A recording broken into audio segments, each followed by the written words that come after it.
Hi everyone, thank you so much and welcome back. It's just wonderful, delightful, such a highlight of my life to bring these messages to you daily. We're going to start here as we generally do at the water's edge.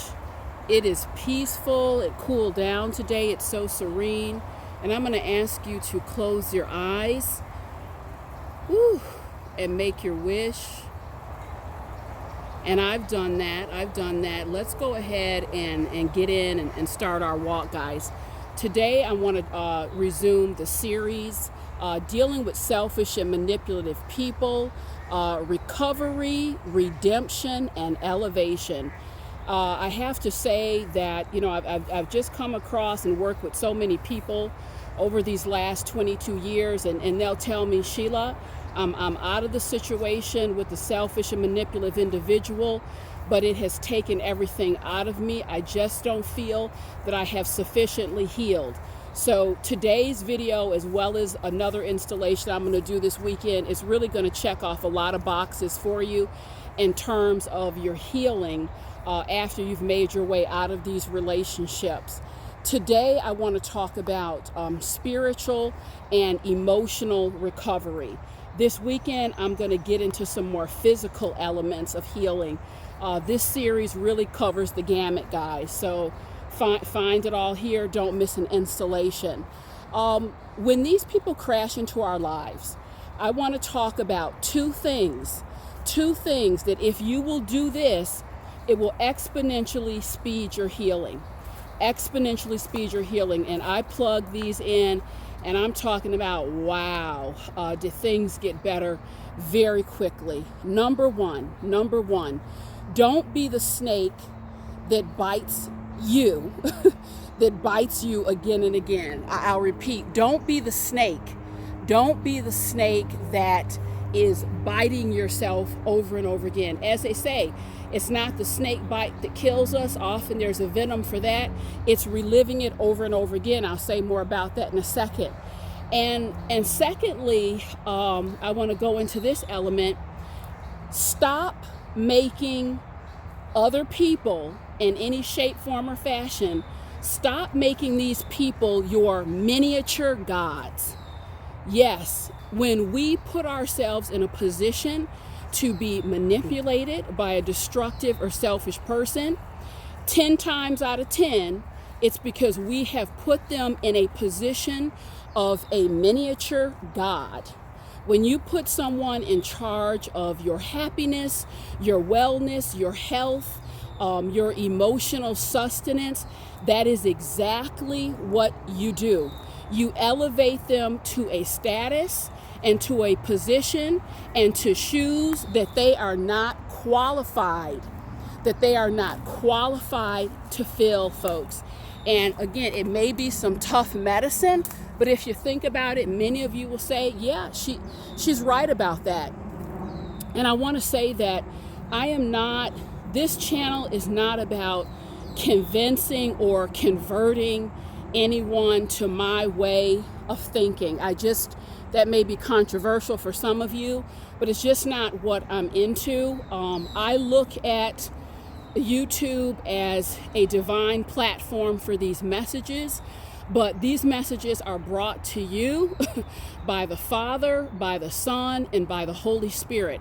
I make no bones about it, nor do I need to put that in anyone's face. It is what it is. I'm not here to convert anyone. I put out the information and the messages.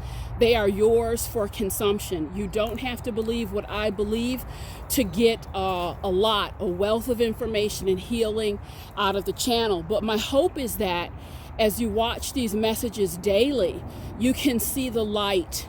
You can see the divine light of God reflected in what I'm doing, and you apply it as you see fit.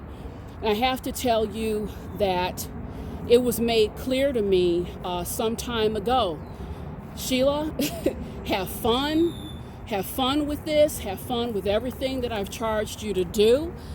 Slide and glide, but if you're not going to testify and share the information as you know it, your truth, then shut the channel down. Shut it down, because that's not what it's about. So I'm here to share with you the truth as I know it. Back to the selfish and manipulative folks, I cannot stress it enough.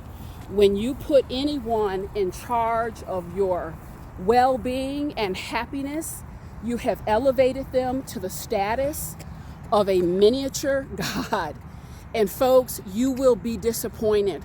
You will be disappointed every time, because there is only really one divine source that can do that.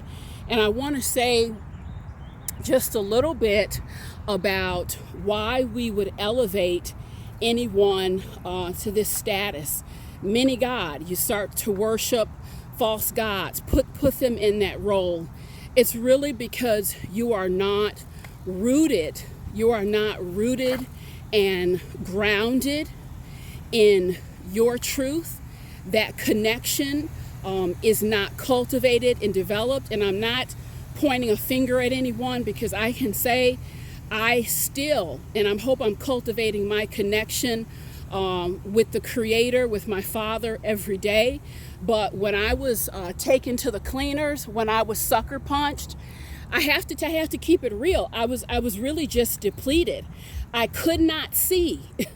Much just like a blind child crawling around on the ground. I could not see what was happening. And some of you who've been in these positions will understand what I'm saying.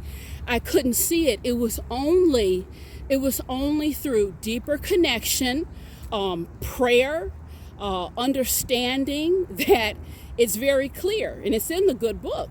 Thou shalt not have any other gods before me. No one will be placed before me.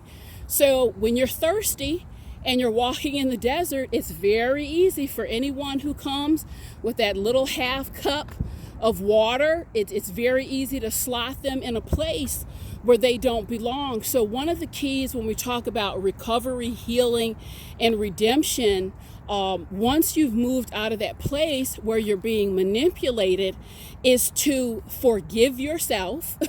Forgive yourself. When you know better, do better. Because a lot of us, we will take the position, we've gotten out of abusive situation, and we pick up where they left off and start abusing ourselves with shame, regret, going down the rabbit hole. It's a perfect waste of time. Once you get yourself out of the situation, the next step is simply to go further into your growth and development, get a handle on your lessons, let those prayers go up for greater spiritual discernment and awakening and great awakenings. Because to be able to see a pitfall before you step into it, is that not the ultimate form of healing? Is that not the ultimate form of recovery and redemption? It means you don't hit that pitfall in the first place, because that development and that growth is cultivated because you can see that garbage and that junk coming a mile away. So again, when we're moving into the recovery zone, redemption, and elevation, it is about strengthening that muscle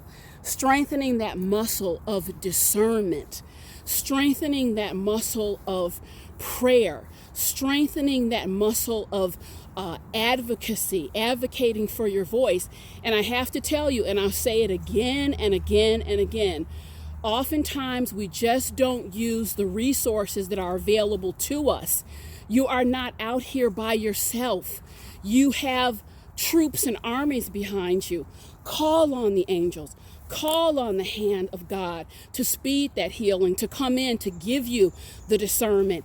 And I have to tell you, in real time, you will experience it, guys. So I want you to just reflect on this message. This weekend, I'm going to talk about healing in real time. I'm going to give you some powerful tools to use. Thank you so much, guys. I'll see you soon.